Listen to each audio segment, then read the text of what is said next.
বন্ধুরা, আপনারা যদি এই ভিডিওটি সম্পূর্ণ আবেগ অনুভব করতে চান তাহলে ভিডিওটি না টেনে সম্পূর্ণ দেখুন।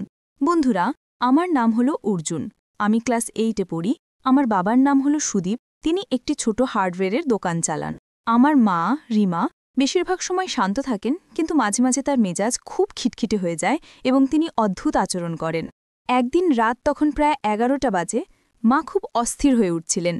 বাবা তাকে শান্ত করার চেষ্টা করছিলেন, কিন্তু মা তার সাথে উচ্চস্বরে কথা বলছিলেন। আমি ঘরের বাইরে থেকে সব শুনছিলাম। আমি চুপচাপ দরজার কাছে গিয়ে দেখি মা খুব রেগে আছেন আর বাবা চুপচাপ সোফায় বসে আছেন। কিছুক্ষণ পর বাবা ঘর থেকে বেরিয়ে এলেন। বাইরে এসে আমাকে দেখে বাবা ক্লান্ত স্বরে বললেন, অর্জুন, আজ রাতে আমি তোমার মায়ের সাথে ঘুমাতে পারবো না। ওর মেজাজটা আজ একটু বেশি খারাপ। যদি তোমার ঘরে একটু জায়গা দাও তাহলে আমি ওখানেই ঘুমাতে চাই। কাল সকালে দোকানে অনেক কাজ আছে। আমি অবাক হয়ে বাবার দিকে তাকিয়ে রইলাম। এত রাতে বাবা কখনো আমার ঘরে ঘুমাননি। তার চোখে ক্লান্তি আর কণ্ঠে এক ধরনের ভারী ভাব ছিল। আমি কিছু বললাম না, চুপচাপ মাথা নাড়লাম। বাবা আমার ঘরে এসে বিছানার একপাশে চুপচাপ বসে পড়লেন। জানালার বাইরে তখন হালকা বাতাস বইছিল। চারদিকে এক অদ্ভুত নিঃশব্দতা। মনে হচ্ছিল পুরো বাড়িটাই যেন গভীর কোনো রহস্যে ঢেকে গেছে। বাবা নিঃশব্দে বললেন, অর্জুন, আজকের রাতটা একটু অন্যরকম। তোমার মাকে আমি একা রাখতে পারিনি, আবার ওর ঘরে থাকা আমার পক্ষে সম্ভব হচ্ছিল না। আমি কিছুই বুঝতে পারছিলাম না। কেন যেন মনে হচ্ছিল আজকের রাতটা শুধু অস্থির নয়, এর পেছনে লুকিয়ে আছে আরও অনেক কিছু, এমন কিছু যা আমি এখনও জানি না। বাতাসের শব্দে জানালার পর্দা নড়ে উঠছিল, আর আমার মনে হচ্ছিল এই রাতটা হয়তো আমার জীবনের গল্পটাই বদলে দেবে। তারপর বাবা ধীরে ধীরে বিছানায় শুয়ে পড়লেন। আমি চুপচাপ বসে থাকলাম, ভাবছিলাম বাবা তো ঘুমিয়েই পড়েছেন, তাহলে আমি একটু মোবাইলটা বের করি। আমি আস্তে করে মোবাইলটা হাতে নিলাম। তখন স্ক্রিনে আলো জ্বলে উঠতেই ঘরের এক কোণ যেন হঠাৎ আলোকিত হয়ে গেল। মনে হচ্ছিল নীরবতার মধ্যে এই আলোটা যেন খুব বেশি কিছু বলে দিচ্ছে। আমি আমার পছন্দের ভিডিওগুলো দেখতে শুরু করলাম। স্ক্রিনে চলতে থাকা দৃশ্যের সাথে সাথে আমার মনও ডুবে যাচ্ছিল অন্য জগতে। কিন্তু হঠাৎ আমার চোখে পড়ল, বাবাকে সত্যি ঘুমাচ্ছেন নাকি আমাকে লক্ষ্য করছিলেন। আমি কয়েক সেকেন্ড নিঃশব্দে তাকিয়ে রইলাম তার দিকে। চোখ বন্ধ, নিঃশ্বাস ভারী, মনে হচ্ছিল ঘুমাচ্ছেন, তবু মনটা শান্ত হচ্ছিল না। তখন আমি মোবাইলের সাউন্ডটা একটু কমিয়ে দিলাম, যেন বাবা কিছু শুনতে না পারেন। কিন্তু ঠিক তখনই বাবার এক চোখ ধীরে ধীরে খুলে গেল। আমার বুকের ভেতর কেমন জানি ধুকপুক করে উঠল। তিনি কিছু বললেন না, শুধু স্থির দৃষ্টিতে তাকিয়ে রইলেন আমার দিকে। আমি বুঝতেই পারলাম না তিনি ঘুমের ঘোরে তাকাচ্ছেন নাকি জেগে আছেন। আমি তাড়াতাড়ি মোবাইলটা বন্ধ করে চোখ বুজে ঘুমের ভান করলাম। ভাবলাম বাবা যখন পুরোপুরি ঘুমিয়ে পড়বেন তখন আমি আমার ভিডিও দেখব। কিন্তু আমি তখনও বুঝতেই পারিনি বাবা আমাকে ফলো করছেন। আমার মোবাইলের স্ক্রিনে কী চলছে, আমি কি দেখছি কিংবা কি শুনছি, সবকিছুই যেন তিনি নিঃশব্দে টের পাচ্ছিলেন। তিনি একদম চুপচাপ শুয়ে রইলেন, চোখ বন্ধ, মুখে একটিও শব্দ নেই। আমি ভাবলাম বাবা ঘুমিয়ে গেছেন, তাই আবার মোবাইলটা হাতে নিলাম। এবার সাউন্ডটা একটু জোরে দিলাম। ভেবেছিলাম তিনি ঘুমের মধ্যে কিছুই শুনতে পাবেন না, কিন্তু না, বাবা ঘুমিয়ে পড়েননি। তিনি শুধু ঘুমের ভান করছিলেন, আমি তখনও তা বুঝিনি। আমার মন তখন ডুবেছিল সেই ভিডিওতে, আর ঠিক তখনই বাবা আস্তে করে শরীর নাড়ালেন, যেন ঘুমের ঘোরে। কিন্তু আমার মনে হচ্ছিল তিনি সবকিছু শুনছেন। বাতাসের শব্দ, ঘড়ির টিকটিক আর মোবাইলের মৃদু সাউন্ড মিশে এক অদ্ভুত পরিবেশ তৈরি করেছিল ঘরের ভেতর। ঠিক সেই সময় হঠাৎ করে জানালার পর্দা জোরে দুলে উঠল। আমি একটু ভয় পেয়ে গেলাম। মোবাইলটা তাড়াতাড়ি অফ করে বিছানার পাশে রাখলাম। বাবা তখনও একটিভাবে শুয়ে আছেন, মুখে একটিও শব্দ নেই, কিন্তু তার নিঃশ্বাসের শব্দটা যেন একটু বেশি ভারী হয়ে উঠল। আমি ভাবলাম হয়তো তিনি ঘুমের ঘোরে আছেন, কিন্তু পরের মুহূর্তে এমন কিছু ঘটল যা আমার শরীর কাঁপিয়ে গেল। বাবা হঠাৎ করে খুব আস্তে করে বললেন, অর্জুন, এখন কটা বাজে? আমি একটু থমকে গিয়ে বললাম, প্রায় 12টা বাজে। বাবা, তুমি ঘুমাও। তিনি তখন কিছুক্ষণ চুপ করে রইলেন। তারপর ফিসফিস করে বললেন, তুই ঠিক এখন কি করছিলি? আমি হতভম্ব, কণ্ঠ আটকে গেল। আমি কিছু বললাম না, শুধু চুপচাপ তার দিকে তাকিয়ে থাকলাম।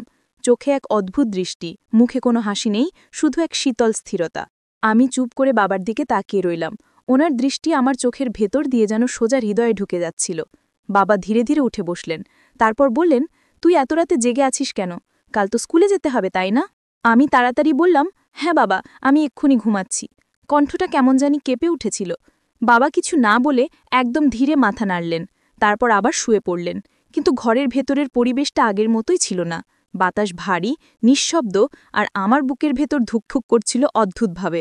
আমি চোখ বন্ধ করলাম, কিন্তু মন শান্ত হচ্ছিল না। মনে হচ্ছিল বাবা কিছু ভাবছেন, এমন কিছু যা আমি বুঝতে পারছি না। কয়েক মিনিট পর বাবা আবার বললেন, তুই কি রোজ রাতে এমন করে জেগে থাকিস? আমি অবাক হয়ে গিয়ে বললাম, না বাবা, আজকে একটু ঘুম আসছিল না। তারপর আমি এবং বাবা আমরা দুজনে ধীরে ধীরে ঘুমিয়ে পড়লাম। ঘরের ভেতর তখন এক অদ্ভুত নীরবতা, ঘড়ির টিকটিক শব্দটাও যেন কানে কেমন ভারী লাগছিল। রাত পেরিয়ে গেল কিছুক্ষণ। হঠাৎ ঘড়ির টাপটা যখন ৩টে ছুঁয়েছে, ঠিক তখনই একটা মৃদু আওয়াজে আমার ঘুম ভেঙে গেল। চোখ খুলে দেখি বাবা ধীরে ধীরে উঠে বসেছেন। মুখে এক অদ্ভুত স্থিরতা, কোনো কথা নেই। তিনি আস্তে আস্তে উঠে গিয়ে ঘরের লাইটটা অন করলেন। ঘরটা মুহূর্তেই আলোকিত হয়ে উঠল। আমি চোখ আধখোলা করে দেখছিলাম, কিন্তু এমন ভান করছিলাম যেন গভীর ঘুমে আছি। বাবা একবার চারপাশে তাকালেন, তারপর হঠাৎ লাইটটা আবার বন্ধ করে দিলেন। অন্ধকারে তার পায়ের শব্দ শুনতে পাচ্ছিলাম, যিনি দরজার দিকে যাচ্ছেন। দরজাটা আস্তে খুলে বাইরে গেলেন। আমি চুপচাপ বিছানায় পড়ে রইলাম। বুকের ভেতর কেমন ঠকঠক করছিল।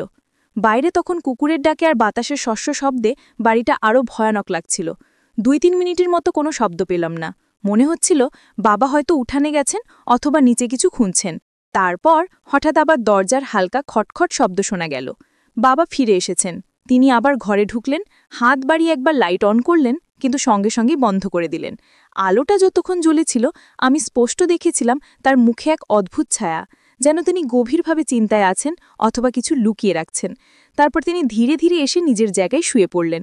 আমি তখনও চোখ বন্ধ করে আছি, কিন্তু মন শান্ত হচ্ছিল না। বাতাসের শব্দ, ঘড়ির টিকটিক আর মোবাইলের মৃদু সাউন্ড মিশে এক অদ্ভুত পরিবেশ তৈরি করেছিল ঘরের ভেতর। ঠিক সেই সময় হঠাৎ করে জানালার পর্দা জোরে দুলে উঠল। আমি একটু ভয় পেয়ে গেলাম। মোবাইলটা তাড়াতাড়ি অফ করে বিছানার পাশে রাখলাম। বাবা তখনও একইভাবে শুয়ে আছেন। মুখে একটিও শব্দ নেই, কিন্তু তার নিঃশ্বাসের শব্দটা যেন একটু বেশি ভারী হয়ে উঠল। আমি ভাবলাম হয়তো তিনি ঘুমের ঘোরে আছেন, কিন্তু পরের মুহূর্তে এমন কিছু ঘটল যা আমার শরীর কাঁপিয়ে গেল। বাবা হঠাৎ করে খুব আস্তে করে বললেন, অর্জুন, এখন কটা বাজে? আমি একটু থমকে গিয়ে বললাম, প্রায় 12টা বাজে বাবা, তুমি ঘুমাও। তিনি তখন কিছুক্ষণ চুপ করে রইলেন, তারপর ফিসফিস করে বললেন, তুই ঠিক এখন কি করছিলি? আমি হতভম্ব, কণ্ঠ আটকে গেল। আমি কিছু বললাম না, শুধু চুপচাপ তার দিকে তাকিয়ে থাকলাম। চোখে এক অদ্ভুত দৃষ্টি, মুখে কোনো হাসি নেই, শুধু এক শীতল স্থিরতা। আমি চুপ করে বাবার দিকে তাকিয়ে রইলাম। ওনার দৃষ্টি আমার চোখের ভেতর দিয়ে যেন সোজা হৃদয়ে ঢুকে যাচ্ছিল। বাবা ধীরে ধীরে উঠে বসলেন, তারপর বললেন, তুই এত রাতে জেগে আছিস কেন? কাল তো স্কুলে যেতে হবে, তাই না? আমি তাড়াতাড়ি বললাম, হ্যাঁ বাবা, আমি এক্ষুনি ঘুমাচ্ছি। কণ্ঠটা কেমন জানি কেঁপে উঠেছিল। বাবা কিছু না বলে একদম ধীরে মাথা নাড়লেন, তারপর আবার শুয়ে পড়লেন। কিন্তু ঘরের ভেতরের পরিবেশটা আগের মতোই ছিল না। বাতাস ভারী, নিঃশব্দ, আর আমার বুকের ভেতর ধুকফুক করছিল অদ্ভুতভাবে। আমি চোখ বন্ধ করলাম, কিন্তু মন শান্ত হচ্ছিল না। মনে হচ্ছিল বাবা কিছু ভাবছেন, এমন কিছু যা আমি বুঝতে পারছি না। কয়েক মিনিট পর বাবা আবার বললেন, তুই কি রোজ রাতে এমন করে জেগে থাকিস? আমি অবাক হয়ে গিয়ে বললাম, না বাবা, আজকে একটু ঘুম আসছিল না। তারপর আমি এবং বাবা আমরা দুজনেই ধীরে ধীরে ঘুমিয়ে পড়লাম। ঘরের ভেতর তখন এক অদ্ভুত নীরবতা, ঘড়ির টিকটিক শব্দটাও যেন কানে কেমন ভারী লাগছিল। রাত পেরিয়ে গেল কিছুক্ষণ। হঠাৎ ঘড়ির কাঁটা যখন ৩টে ছুঁয়েছে, ঠিক তখনই একটা মৃদু আওয়াজে আমার ঘুম ভেঙে গেল। চোখ খুলে দেখি বাবা ধীরে ধীরে উঠে বসেছেন, মুখে এক অদ্ভুত স্থিরতা, কোনো কথা নেই। তিনি আস্তে আস্তে উঠে গিয়ে ঘরের লাইটটা অন করলেন। ঘরটা মুহূর্তেই আলোকিত হয়ে উঠল। আমি চোখ আধখোলা করে দেখছিলাম, কিন্তু এমন ভান করছিলাম যেন গভীর ঘুমে আছি। বাবা একবার চারপাশে তাকালেন, তারপর হঠাৎ লাইটটা আবার বন্ধ করে দিলেন। অন্ধকারে তার পায়ের শব্দ শুনতে পাচ্ছিলাম, তিনি দরজার দিকে যাচ্ছেন। দরজাটা আস্তে খুলে বাইরে গেলেন। আমি চুপচাপ বিছানায় পড়ে রইলাম। বুকের ভেতর কেমন ঠকঠক করছিল। বাইরে তখন কুকুরের ডাকে আর বাতাসের শস্য শব্দে বাড়িটা আরও ভয়ানক লাগছিল। ২-৩ মিনিটের মতো কোনো শব্দ পেলাম না। মনে হচ্ছিল বাবা হয়তো উঠানে গেছেন অথবা নিচে কিছু খুঁজছেন। তারপর হঠাৎ আবার দরজার হালকা খটখট শব্দ শোনা গেল। বাবা ফিরে এসেছেন। তিনি আবার ঘরে ঢুকলেন, হাত বাড়িয়ে একবার লাইট অন করলেন, কিন্তু সঙ্গে সঙ্গে বন্ধ করে দিলেন। আলোটা যতক্ষণ জ্বলেছিল আমি স্পষ্ট দেখেছিলাম তার মুখে এক অদ্ভুত ছায়া, যেন তিনি গভীরভাবে চিন্তায় আছেন অথবা কিছু লুকিয়ে রাখছেন। তারপর তিনি ধীরে ধীরে এসে নিজের জায়গায় শুয়ে পড়লেন। আমি তখনও চোখ বন্ধ করে আছি, কিন্তু মন শান্ত হচ্ছিল না। বাতাসের শব্দ, ঘড়ির টিকটিক আর মোবাইলের মৃদু সাউন্ড মিশে এক অদ্ভুত পরিবেশ তৈরি করেছিল ঘরের ভেতর। তো বন্ধুরা, এই গল্পটি কিন্তু এখানেই শেষ নয়। এই গল্পটির দ্বিতীয় পর্ব অবশ্যই রয়েছে। যদি আপনারা দ্বিতীয় পর্ব পেতে চান, তাহলে অবশ্যই এই চ্যানেলটি সাবস্ক্রাইব করে পাশে থাকা অল নোটিফিকেশন অন করে রাখবেন। আর আগে থেকে যারা এই চ্যানেলটি সাবস্ক্রাইব করে রেখেছেন, আপনাদের জন্য অনেক বেশি ভালোবাসা রইল। তো আজকে এই পর্যন্ত, ধন্যবাদ।